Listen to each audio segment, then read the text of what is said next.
¿Qué tal, iglesia? ¿Cómo están? Me da mucho gusto poder seguir con esta maravillosa serie Elige lo mejor, basada en el fruto del Espíritu de Gálatas capítulo 5. Y el día de hoy vamos a hablar de fe. A ver, vamos a un pequeño repaso: amor, gozo, paz, paciencia, benignidad. Semana pasada, bondad. Hoy vamos a ver acerca de la fe. Pero también la fe se puede traducir como fidelidad. Vamos a hablar de esta maravillosa expresión del fruto del Espíritu. Y para ello vamos a un pasaje. Recuerden que en toda esta serie nuestro modelo a seguir es Cristo. ¿Quién mejor que Él? Él ejemplifica todo el fruto completo. Los rasgos de carácter del fruto son los rasgos de carácter de Jesús. Por eso hoy vamos a hablar acerca de ello y he titulado el mensaje: fidelidad, persistencia de hacer lo correcto. Vayan a sus Biblias, Mateo capítulo 26. Vamos a dar lectura a los versículos del 36 al 46. Saben la historia, ¿verdad? Jesús ora en Getsemaní. Vamos a aprender algunos rasgos de la fidelidad, de la fe de Jesús en uno de los momentos más complicados de toda su existencia, y que nos sirva de inspiración para también tener esa fe y esa fidelidad que Él nos mostró. Dice la palabra del Señor así: luego fue Jesús con sus discípulos a un lugar llamado Getsemaní y les dijo: siéntense aquí mientras voy allá para orar. Se llevó a Pedro y a dos de los hijos de Zebedeo y comenzó a sentirse triste y angustiado. Es tal angustia que me invade que me siento morir, les dijo. Quédense aquí y manténganse despiertos conmigo. Yendo un poco más allá, se postró sobre su rostro y oró: Padre mío, si es posible, no me hagas beber este trago amargo, pero no sea lo que yo quiero, sino lo que quieres tú. Luego volvió a donde estaban sus discípulos y los encontró dormidos. ¿No pudieron mantenerse despiertos conmigo ni una hora?, le dijo Pedro. Estén alerta y oren para que no caigan en tentación. El espíritu está dispuesto, pero el cuerpo es débil. Versículo 42. Por segunda vez se retiró y oró: Padre mío, si no es posible evitar que yo beba este trago amargo, hágase tu voluntad. Cuando volvió, otra vez los encontró dormidos, porque se les cerraban los ojos de sueño. Así que los dejó y se retiró a orar por tercera vez, diciendo lo mismo. Volvió de nuevo a sus discípulos y les dijo: ¿siguen durmiendo y descansando? Miren, se acerca la hora y el Hijo del Hombre va a ser entregado en mano de pecadores. Levántense, vámonos, ahí viene el que me traiciona. Dios bendiga la lectura de su preciosa palabra. Estamos hablando de fe. Estamos hablando de fidelidad. Es interesante porque en griego la palabra usada es pistis. Y en este contexto se traduce mejor como fidelidad, como lealtad o como confianza constante. Ojo con esto. Yo he compartido con ustedes una definición personal de fe que tengo desde hace muchos años: que fe es creer lo que Dios dice hasta el grado de hacer lo que Dios manda. Fe es creer lo que Dios dice hasta el grado de hacer lo que Dios manda. Así que cuando hablamos de la fe, hablamos como fruto del Espíritu, esta virtud espiritual que se manifiesta en una confianza firme en Dios, una lealtad constante a su palabra, y también significa una fidelidad íntegra en la vida diaria, incluso en la adversidad. ¿Cuáles son las características de la confianza? Nada más para que sepamos de la fe. Confianza duradera en Dios, no solo en momentos de gozo, sino también en tiempos de prueba. También significa lealtad a la verdad del Evangelio. Aunque el mundo presente lo contradiga, tú te permaneces fiel en la palabra de Dios. Constancia en la obediencia, reflejando una constante relación con Dios que te permite obedecerle y seguirle. Creer lo que Dios dice hasta el grado de hacer lo que Dios manda. En pocas palabras, la fidelidad es un rasgo fundamental en el carácter cristiano hacia Dios y también hacia los hombres. Así que les invito, amados de mi corazón, a que vayamos juntos a Getsemaní para ver algunas poderosas lecciones de fe que vienen de la experiencia más aguda, más compleja, más difícil de Jesús. Para que tú y yo, cuando tengamos momentos difíciles, no sepamos qué hacer, cómo manejarnos en medio de la adversidad, sepas en el ejemplo de Jesús lo que tú y yo también podemos hacer. Lecciones acerca de la fe, acerca de la fidelidad en Getsemaní. Número 1, toma nota. En primer lugar, para ser fiel, debo orar constantemente. Si quiero tener como rasgo de carácter la fidelidad, la fe va conectada a la oración. Si no eres una persona que ora mucho, no puedes tener mucha fe. No, eso no es posible. Una persona que tiene mucha fe, ora todo el tiempo, depende de Dios todo el tiempo, está confiando en sus promesas todo el tiempo, está dependiendo en cada decisión de la vida. Así que a nosotros nos dicen que somos personas de fe. Así nos llaman, ¿verdad? Yo soy un siervo de fe. Tú eres un hombre y una mujer de fe. Eso nos caracteriza. Entonces, si eres una persona de fe, tienes que orar. No hay manera de que digas, tengo una fe completa. Oye, ¿cuánto tiempo oras? No, pues casi no oro, la verdad. No lo puedes hacer. Y vamos a ver el caso de Jesús, verso 36, Mateo 26. Luego fue Jesús con sus discípulos a un lugar llamado Getsemaní y les dijo, siéntense aquí mientras voy a orar, mientras voy más allá a orar. En primer lugar, la oración sostuvo a Jesús a lo largo de todo su ministerio. Una de las cosas que me encanta de Jesús es que no buscó a Dios solo en momentos de aflicción. Su constante caminar con Dios. Lo hemos dicho una y otra vez que muy de madrugada él se levantaba y lo primero que hacía era ahí tener comunión con el Padre. Antes de las sanidades, los mensajes, las enseñanzas, los desafíos, el discipulado, antes de cualquier otra cosa, empezaba sus días con oración. De hecho, oró al comenzar su etapa final durante todos los eventos y finalmente termina su existencia en esta tierra orando. De hecho, cuando hemos compartido el mensaje de la cruz de Cristo, ¿qué estuvo haciendo Jesús en la cruz? Orando. Así que, iglesia, creo que aquí tenemos un gran desafío tú y yo. No solamente mantuvo su comunión permanente con Dios, sino que se daba la tarea de apartar momentos y lugares específicos para concentrarse en la oración. ¿Tienes momentos? ¿Tienes lugares específicos? No, yo, pastor, ahí donde me agarra, ¿no? No, yo sé que podemos orar en cualquier lugar, en cualquier momento. Sin embargo, en el ejemplo de Jesús, él tenía momentos especiales a la oración cada día y también tenía lugares especiales para la oración. Yo quiero animarte que si quieres convertirte en un hombre, una mujer lleno de fe, tengas la capacidad de buscar estos lugares y apartar estos espacios. Porque Jesús pasó por muchísimos sufrimientos y pruebas en su vida, pero la peor fue la noche antes de ser crucificado. Él sabía lo que iba a enfrentar el día siguiente y la intensidad del dolor y la tribulación en su corazón era enorme. Lo hemos dicho una y otra vez. Entre las cosas que iba a vivir es que iba a cargar con el pecado de toda la humanidad. Iba a padecer una horrible muerte por crucifixión y la pregunta crucial era, ¿confiaría en Dios? De hecho, lo que está en Getsemaní en entredicho es eso. ¿Confiaría en Dios? ¿Finalmente tomaría su propia decisión y claudicaría al plan eterno de redención?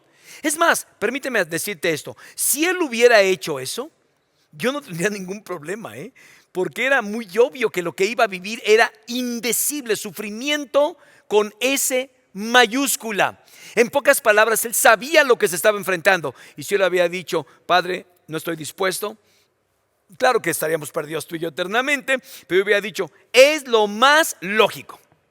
Y lo digo por las pruebas y necesidades que todos cruzamos en esta vida, donde decimos, es que lo ideal es que te retires. Lo ideal es que dejes de luchar. O sea, ya batallaste bastante, no lo vuelvas a hacer. Y la pregunta es, ¿confiaría en Dios?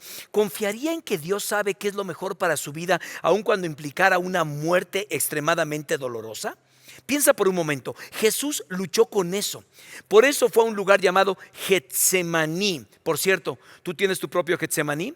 Algo interesante de Jesús es que apartó tiempo y lugar constantemente para estar en comunión con su Padre. Vamos a ver algunos versículos solamente para refrescar nuestra experiencia de aprendizaje. Mateo capítulo 14 dice, después de despedir a la gente, subió a la montaña para orar a solas. Y el texto agrega, al anochecer estaba allí él solo. Amado de mi corazón, ¿hace cuánto no es esto? Porque los tiempos de oración tienen que ser tiempos de soledad, de buscar el rostro de Dios, de poder dejar nuestro corazón completamente en las manos de Dios en un acto de oración. En Marcos 6:46 dice que cuando se despidió se fue a la montaña para orar. En Lucas capítulo 9 verso 28 dice: unos 8 días después de decir esto, Jesús, acompañado de Pedro, Juan y Jacobo, subió a una montaña a orar.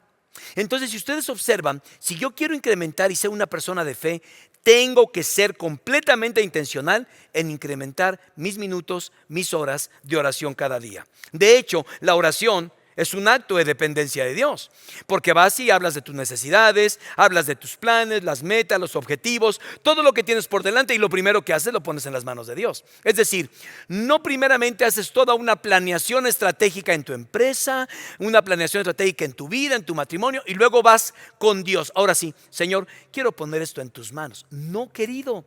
Si no, es como un gravy que le pongas a tu platillo la oración. La oración debe ser el comienzo de todo. Cuando te pones a orar y pides delante de Dios su dirección, Él va a sancionar, Él va a bendecir todos los planes que tengas. Número 2, segunda lección en Getsemaní. Para ser fiel, debo rodearme de otros creyentes, de otros cristianos. Es importante esto. Yo quiero incrementar y ser una persona de fe. Yo quisiera tener la fe de fulano de tal. Lo primero que tienes que hacer es orar, y lo segundo que tienes que hacer es rodearte de otros creyentes. Me llama la atención porque en Mateo capítulo 26, pasaje que estamos leyendo, en los versículos 37 y 38 dice: se llevó a Pedro y a los 2 hijos de Zebedeo y comenzó a sentirse triste y angustiado. Y agrega: es tal la angustia que me invade que me siento morir. Les dijo: quédense aquí y manténganse despiertos conmigo. Aquí hay algunas cosas muy valiosas que quiero que integres en tu vida. De veras, yo anhelo que esta congregación sea una congregación llena de fe. Y ya dijimos que el número 1, tenemos que orar más. Y número 2, tienes que tener compañeros espirituales. Es que no puedes solo. No puedes hacer al estilo llanero solitario, que ni el llanero solitario estaba solo, ¿verdad? Tenía su compañero toro, como algunos dicen. Necesitas un compañero espiritual. Y sé que a ninguno de nosotros nos gusta hablar de nuestras áreas de debilidad. Cuando tienes un compañero espiritual, puedes ser completamente transparente con él. Estoy batallando con mi matrimonio, estoy batallando con mis finanzas, estoy batallando con mis pensamientos, estoy teniendo esta tentación que me está perjudicando. Por favor, ayúdame. No, somos muy soberbios en ese sentido. Por eso no abrimos nuestro corazón. La Biblia dice: hierro con hierro se aguza. Y eso lo sabía perfectamente Jesús. Sencillamente consiguió compañeros espirituales que le apoyaron en los momentos difíciles. De hecho, en Eclesiastés capítulo 4 versos 9 y 10 dice: más valen 2 que 1, porque obtienen más fruto de su esfuerzo. Si cae, el uno levanta al otro. Ay de aquel que cae y no tiene quien lo levante. ¿Sabes qué, querido de mi corazón? Muchos vamos por la vida y tenemos una decisión que nos abruma. Puede ser nueva o puede ser toda la vida. Y la verdad, hasta que ahora lo hemos enfrentado solos, a lo mejor estás batallando con algo dentro de tu corazón. Y este paso consiste en decirle a las personas: ayúdame. Necesito tu apoyo, necesito tu ayuda. Esta es una de las cosas bellas de ser parte de una iglesia tan hermosa como esta. Sí, venimos miles de personas a esta congregación. No sé si ustedes sepan, pero estamos ministrando solamente en vivo y a todo color más de 3,000 personas domingo a domingo, entre lo que hacemos aquí y nuestros campos. Más aparte, miles y miles de personas que, por cierto, les mandamos un abrazo con todo cariño a quienes nos están viendo a través de una plataforma. Es decir, no estamos solos. No sé por qué insistes en vivir tus problemas, tus necesidades, tus angustias en la soledad. No lo hagas. Porque además, otra cosa es que si le comparto a esta persona y se escandaliza, no, es que déjame decirte, esa persona también sabe cosas y ha hecho cosas que le deberían escandalizar. Sencillamente todos hemos fallado aquí en realidad. Mejor contar con un compañero espiritual en tu grupo, alguien en quien puedas confiar. La Biblia dice que el apóstol Pablo, a quien Dios usó de una manera sobrenatural, tomó muchas decisiones en su vida y tenía muchos compañeros espirituales. De hecho, me fui a ver la lista de compañeros espirituales de Pablo, y algunos de ellos: Bernabé, Marcos, Apolo, Timoteo, Epafrodito, Tito. Escogió a estas personas y las incluyó en su vida y le permitieron crecer mucho en su fe. De hecho, un día el apóstol Pablo está diciéndole a Timoteo, ven pronto a verme. Él estaba en arresto domiciliario y le dice, ven pronto a verme. Y yo cada vez que leo este versículo y leo esta petición de Pablo, ven pronto a verme, yo digo, ¿para qué querría el apóstol Pablo que le visitara a Timoteo?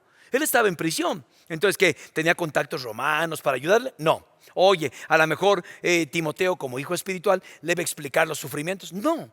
¿Para qué quería Pablo a Timoteo? ¿Saben qué? Para estar con él. Y tú y yo lo sabemos. Hay situaciones en la vida donde yo mismo me he sentido triste y qué bendición de poder tener compañeros que a lo mejor no me van a decir nada, pero van a estar en esta compañía silenciosa, apoyándome en oración, hombro con hombro. Mi pregunta es, ¿lo tienes? Y luego te preguntas, ¿por qué no crezco en mi fe? Porque estás aislado. Vives para ti mismo.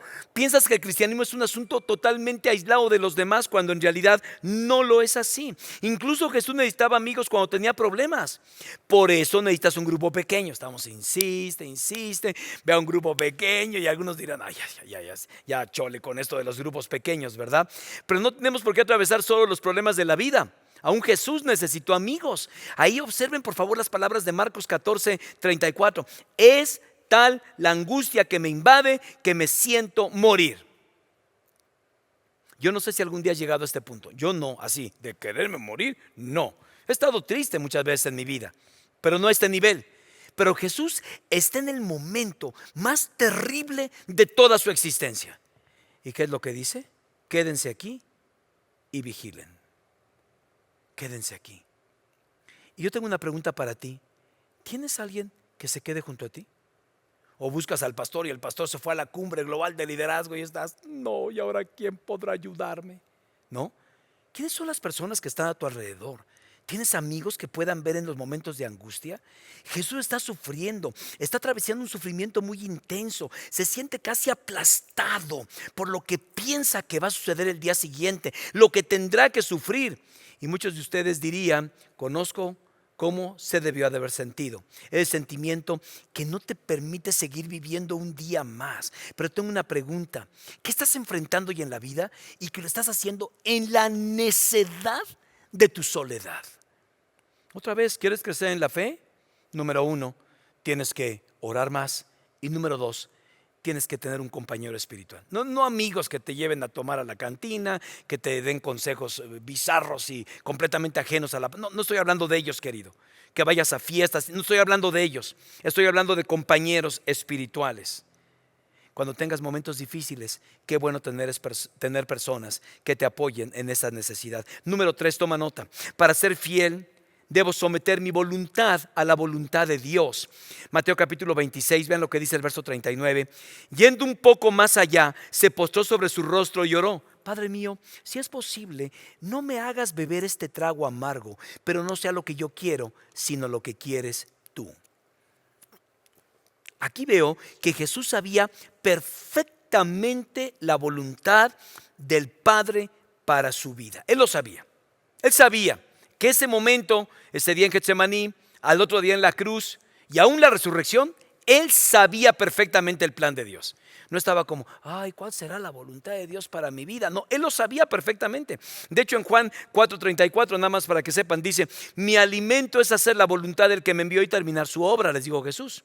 En Juan 5:30, yo no puedo hacer nada por mi propia cuenta, juzgo solo según lo que oigo y mi juicio es justo, pues no busco hacer mi propia voluntad, sino cumplir la voluntad del que me envió. Y en Juan 6:38 al 40, porque he bajado del cielo no para hacer mi voluntad, sino la del que me envió. Y esta es su voluntad de que me envió, de que yo no pierda nada de lo que Él me ha dado, sino que lo resucite en el día final. Porque la voluntad de mi Padre es que todo lo que Él reconozca al Hijo y el que cree en Él tenga vida eterna, y yo lo resucitaré en el día final. Entonces, no hay una complicación en cuanto a desconocimiento de la voluntad de Dios. ¿Por qué? Porque era un hombre de oración. ¿Por qué? Porque estaba rodeado de compañeros que le ayudaban en su caminar, ¿no? Pero aquí hay algo importante, nunca dudó de la voluntad de Dios. De hecho, pidió por el cumplimiento de la voluntad divina. Así que cuando tengas problemas, le puedes decir a Dios que no te gusta lo que está pasando. Eso me muestra Getsemaní. Dios, líbrame de esto. Dios, sé que lo puedes hacer. Muchos acá están pasando por problemas de salud, problemas financieros, relacionales. Y ustedes pueden ir a Dios y decir, esto no me gusta, esto apesta, no me encanta. No, la verdad es que no me siento contento con esto. Puedes ir con Dios y abrir tu corazón delante de Él. Puedes decirle, como dijo Jesús, todo es posible para ti. Sin embargo, ¿qué es lo que tú quieres para mi vida? Y aquí está el punto de inflexión. No solamente el Señor en su momento de dolor expresa su sentimiento y le dice al Señor, pase de mí esta copa. O sea, no quiero morir, Señor. Yo sé lo que esto significa, pero no sea lo que yo quiero, sino lo que tú. ¿Y saben por qué? Porque Dios usa los problemas para enseñarnos a confiar en Él. Ahora, es fácil confiar en Dios cuando todo en la vida va bien, cuando no hay problemas de salud, cuando tienes un buen trabajo, cuando tienes la economía cubierta. La verdadera prueba de fe es cuál es tu relación con Dios cuando no te sientes bien. ¿Cuál es tu relación con Dios cuando sientes que Él está alejado o te ha fallado? Por lo tanto, la próxima vez que tengas problemas y pienses, ¿por qué me pasa esto a mí? En el fondo, Dios te está enseñando a confiar verdaderamente en Él. De hecho, Getsemaní es una gran lección de confianza. Por eso usé este texto, porque estamos hablando de fe. De repente pensamos que fe es hacer cosas extraordinarias y raras. No. Fe es obediencia. El padre de la fe, ¿se acuerdan? Abraham. ¿Qué hizo? ¿Qué hizo de sobrenatural? ¿Un milagro? No, nunca un milagro. No. Alguien dirá, no, cuando iba a entregar a su hijo. No, eso no es un milagro. Fue un acto de obediencia. Pero ni un solo milagro. Te lo digo para que ellos están buscando un milagro en lugar de obediencia. Y en este caso Jesús es el perfecto ejemplo de fe al obedecer y sujetar su voluntad a la voluntad del Padre. En cuarto lugar, para ser fiel debo perseverar a causa de mis debilidades. Si quiero fe en mi vida, quiero fidelidad en mi vida, debo perseverar a causa de mis debilidades. Vamos a ver lo que dice Mateo 26. Luego volvió a donde estaban sus discípulos y los encontró dormidos. Qué pregunta, ¿eh? ¿No pudieron mantenerse despiertos conmigo ni una hora? Le dijo a Pedro. Estén alerta y oren para que no caigan en tentación. El espíritu está dispuesto, pero el espíritu es débil. El espíritu es por el cuerpo, es débil. Ahora, la verdad es que todos nosotros tenemos tentaciones en la vida. Y en el caso de Jesús no fue la excepción. Básicamente todos somos tentados a satisfacer nuestras necesidades personales antes que hacer la voluntad del Padre. Por ejemplo, si vas al texto bíblico ahí en Mateo capítulo 4 dice en la tentación de Satanás, si eres hijo de Dios, di que estas piedras se conviertan en pan. Entonces, a menudo todas las tentaciones, acuérdense, son intenciones del enemigo de satisfacer, entre comillas, satisfacer nuestras necesidades. No me estoy llevando bien con mi esposa, pero pues me está coqueteando una compañera del trabajo, seguramente pues de alguna manera es una provisión, sí, una provisión del diablo, querido, pero es una provisión de Dios. ¿Por qué? Porque siempre Dios va a satisfacer tus necesidades de manera legítima. Y una tentación también puede ser que Satanás dice, ¿tienes esa necesidad afectiva? Y uno dice, no, pues sí es cierto, si mi esposa no me hace caso, si mi esposo no me hace caso, pues tengo entonces esta necesidad cubierta, ¿no? Pero siempre será para tu destrucción, porque somos tentados a satisfacer nuestras necesidades antes que hacer la voluntad de Dios. También somos tentados a provocar a Dios por nuestra insolencia. De hecho, le dijo, si eres hijo de Dios, échate abajo, porque escrito está. ¿Te acuerdan las palabras de Satanás? Esto nos lleva a la insolencia, provocamos a Dios, es una tendencia, es una tentación que tenemos. Y finalmente somos tentados a tener posesión y dominio sobre todas las cosas que nos rodean. Por eso Satanás le dijo a Jesús, todo esto te daré si postrado me adoras. Necesidades insatisfechas, provocar a Dios y posesión y dominio. Piénselo, esas fueron las tentaciones de Jesús y en Getsemaní experimentó esta misma carga. Mira, tan fácil como Señor, no voy. Así de fácil. Y ya se ahorra todos los problemas y que lleguen a arrestarlo. No, sí, tienen toda la razón, perdón muchachos, una golpiza y todo. Y continúa su vida como si nada, ¿no? ¿Para qué meterse en tantas complejidades? Tú sabes por qué lo hizo. Más bien, tú sabes por quién lo hizo. Lo hizo por ti. No solamente para darte salvación y vida eterna, sino nos pone ejemplo a seguir. A ver, pregunta técnica. ¿Tienes algo enfrente de ti que estás claudicando? Algo que definitivamente no está cumpliendo con el plan de Dios para tu vida. Algo que se está convirtiendo en una tentación y estás claudicando en el intento. Solamente déjame decirte que para ser fiel debes perseverar. Por eso Jesús les decía, oren, manténganse despiertos, estén constantemente metidos en el Señor, porque el espíritu está dispuesto, pero el cuerpo o la carne es débil. Y 5 y último, y con eso termino, para ser fiel, observar la obra de Dios alrededor de mí. No sé si algunos tengan la tentación de meter a Dios en sus proyectos, cuando en realidad una persona de fe está buscando, ¿qué está haciendo Dios en mi alrededor? ¿Qué está haciendo Dios en el mundo? Para yo vincularme a ello, para yo unirme a esto que el Señor quiere que yo haga. Esto nos convierte en hombres de fe y no tenemos a Dios como un mozo cósmico que está listo para responder cualquiera sean no solamente mis necesidades, mis berrinches y mis peticiones. Volvamos al texto bíblico, dice ahí en el capítulo 26 de Mateo, verso 45, volvió de nuevo a sus discípulos y les dijo, ¿siguen durmiendo y descansando? Miren, se acerca la hora y el Hijo del Hombre va a ser entregado en manos de pecadores, levántense, vámonos, ahí viene el que me traiciona. Y aquí veo 3 cosas con las que quiero terminar. Si nos queremos convertir en personas de fe, si queremos pedir que el Espíritu Santo nos haga creyentes determinados, creyentes fieles, creyentes confiables. Número 1, él oró intensamente. Estén alerta y oren. Entonces yo tengo una pregunta para ti. ¿Cómo puedo obtener la suficiente sensibilidad espiritual para saber lo que Dios está haciendo? Si no oro.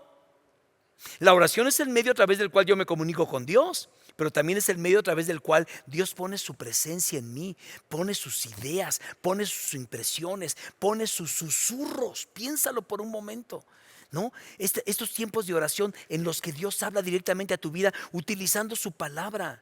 Eso solamente se puede hacer a través de la vida de oración. Es que, pastor, ¿cómo darme cuenta de lo que Dios está haciendo en el mundo? Tienes que orar. Tienes que permanecer en oración, tienes que ayunar si es necesario. Una vez más, el ejemplo de Jesús, él desesperadamente buscaba la voluntad de Dios. Es la constante comunión con Dios a través de la lectura de su palabra y la constante vida de oración. Por eso tanto hablamos de estas disciplinas espirituales. Tú y yo oramos, leemos su palabra y entonces nos damos cuenta de lo que Dios está haciendo. Escucha, lo que Dios está haciendo en tu familia, lo que Dios está haciendo en tu comunidad, lo que Dios está haciendo en tu trabajo, lo que Dios está haciendo alrededor de ti. Otra vez, la clave del éxito es saber qué está haciendo Dios y unirte a Él. Cuando Dios levantó nuestra iglesia en Ciudad Satélite hace 60 años, era un desarrollo, empezaba el desarrollo de Ciudad Satélite. Ahora vean nada más lo que es. Y de repente Dios puso en el corazón de un siervo abrir una iglesia en Ciudad Satélite. Y mire la bendición que ha sido, ¿no? De que podamos tener una congregación.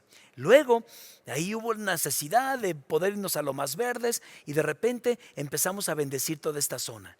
Y hace 15 años y medio Dios nos trajo aquí.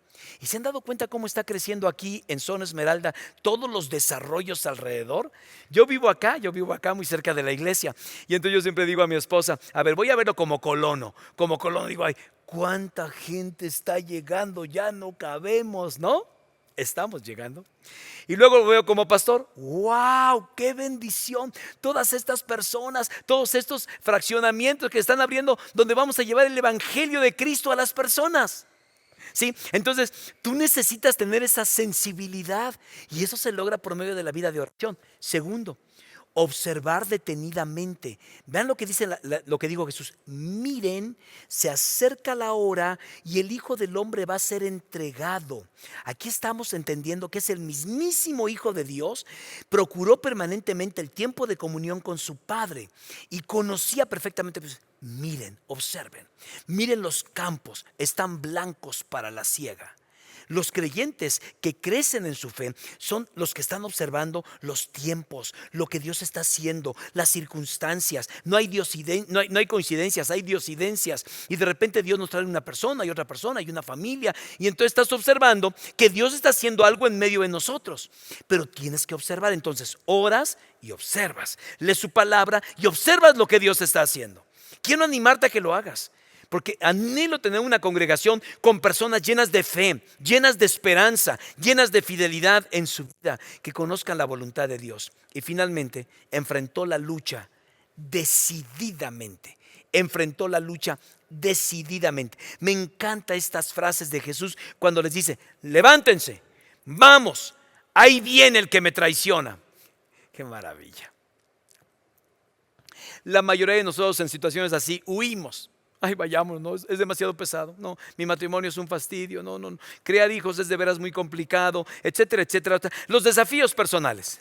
Sin embargo, Jesús pasa tiempo con el Padre, ora, se junta con sus discípulos, ¿verdad? Y están en tiempo de oración. Y eso le dio las fortalezas para enfrentar a quien venía a traicionarlo. No dice: vámonos por unas tortas, vámonos por un almuerzo, vámonos a disfrutar de la vida, vamos a hacer. No. Vámonos porque me está entregando el que me traiciona. Jesús es un firme ejemplo de alguien que busca la voluntad de Dios, pero llegando el momento que sabía cuál era la voluntad de Dios, se puso en las manos del Padre y dijo: vayamos. Dicen que hay un tiempo para orar y un tiempo para ejecutar la voluntad de Dios.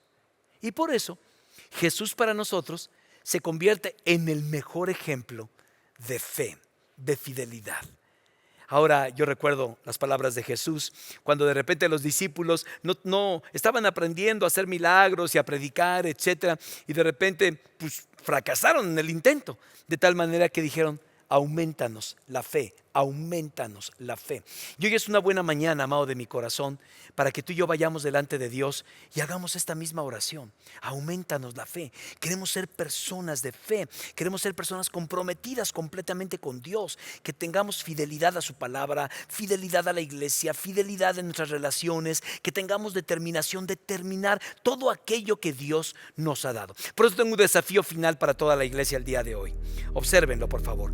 La fidelidad de Jesús es un anhelo de mi corazón, por lo que permitiré que el Espíritu, su Espíritu, forje en mí este rasgo de carácter, y así permaneceré fiel para la gloria de Dios hasta el fin.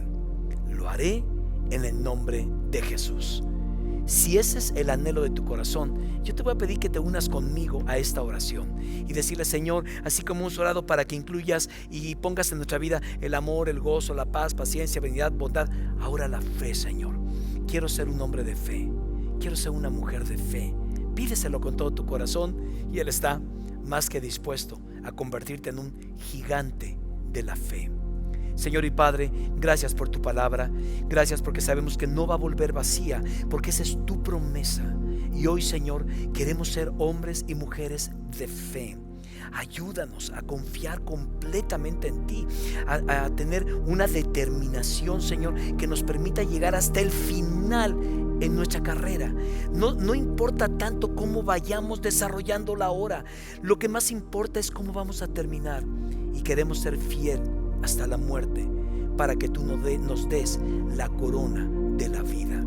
Bendecimos a tu iglesia y te pedimos nos hagas una congregación llena de fe, llena de hombres, mujeres, jóvenes, niños, que hemos determinado confiar en ti, pase lo que pase. Oramos en el nombre de Cristo el Señor, y tu iglesia dice amén y amén. Que el Señor los bendiga.